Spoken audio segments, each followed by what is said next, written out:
આજ ભગવાન એ કેવટ પાસે માંગીને બાબા વર્ણન કરે છે માંગી નાવન કેવટ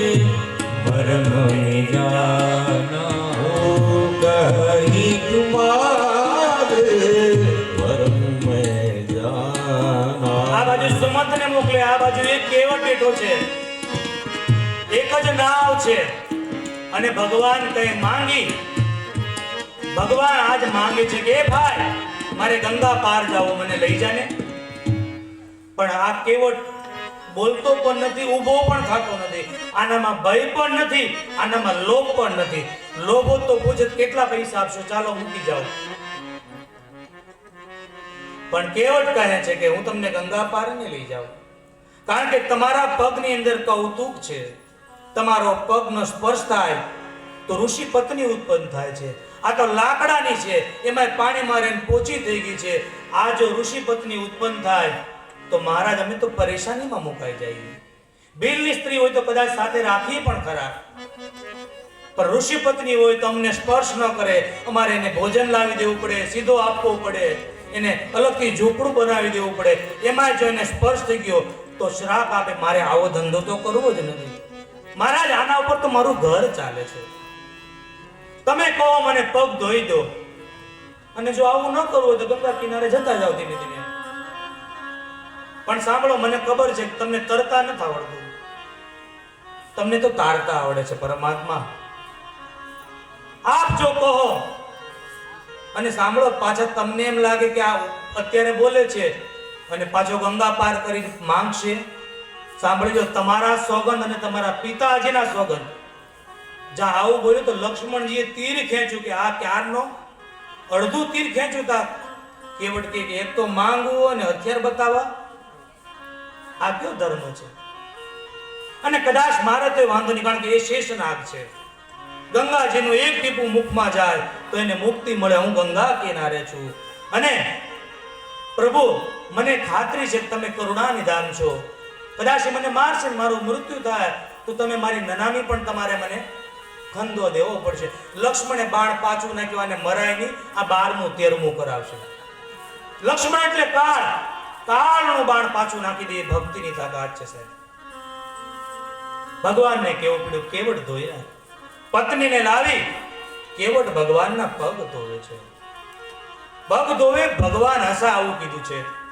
કોઈ સંત કહે લક્ષ્મણની સામુજન હસા કોઈ કહે સીતાજીનું સામુજન હસા સીતાજીની સામુજન એ માટે હસા કે સીતાજીને કહે સીતાજી તમારા જેવી કન્યા સંસારમાં જેનો જોટો નથી એવી તમારા પિતાએ મને રાજકુમારી આપી તો મેં એક જમણા પગનો અંગૂઠો ધોવા આપ્યો આ દેવાનો કાંઈ નથી બે પગ ધોઈ જાય માટે સીતાજી સામે હસ્યા લક્ષ્મણને કે લક્ષ્મણ ઓળખ છે તું આને આ ગયા જન્મનો કાચબો છે તું શેષનાગ હતો હું તારી પથારી પર સૂતો હતો એને મારા પગે સ્પર્શ કરો તો તું વારંવાર ફેણ મારી એને પાડી દેતો હતો લક્ષ્મણ આજ ઈ બે પગ ધોઈ નાખશે તું કાંઈ નહીં કરી શકીશ અને આ ચતુરા જોઈને માં સીતાજી હસે છે જોય ચતુરાય ભીલ જનની જાનકી મુસ્કાઈ કી જોઈ ચતુરાય ભીલ જનની જાનકી મોહ મુસ્કાઈ હે અભણ કે યાદ રાખે અભણ કેવું યાદ રાખે ઓલા ભણે ભૂલી જા તમારા પગ ધોવાનો વીર ગુરાજી એ ધોવાજો રઘુરાય પ્રભુ મને સત પડ્યો માન માય તમારા પગ ધોવા જો રઘુરાય. આ ચતુરા જોઈને માં સીતાજી હસવા લાગ્યા. એ નાવમાં બેસાડે અને લઈ જાય છે. ભગવાન પાસે તર્પણ પણ કરાવે છે, પણ નાવને આમથી આમ ડોલાવે. ભગવાન કે બરાબર ચલાવી નહીં ભાઈ નાવ. એ કે શું છે? કે મને ડર લાગે પડી જાવ ને, કે મને પકડી રાખો તો. અને જા ભગવાને કેવટને પકડ્યા. આકાશમાંથી પુષ્પની વૃષ્ટિથી ધન્ય કેવટ બાપ, તને ધન્ય છે. ભગવાનને પાર પાડે છે. અને હવે કેવટ ભગવાનની સામે ઉભો રહી ગયો. આજ બ્રહ્મ છે, પણ કેવટને દેવા માટે એની પાસે કાંઈ નથી સાહેબ. માં સીતાજીએ મુદ્રિકા કાઢી પ્રભુ રામને આપી કે પ્રભુ એને આપો કઈ. જ્યાં એ મુદ્રિકા આપી, નાના બાળકની જેમ કેવટ રડી પડ્યો. પ્રભુ નહીં, મારા માના ઘરેણા હું ન ઉતરાવું. મને આજે શું નથી મળ્યું? બાબા વર્ણન કરે છે. नाथयाजी में काहने पावा मीटे दोषी दुख दायने दावा. नाथयाजी में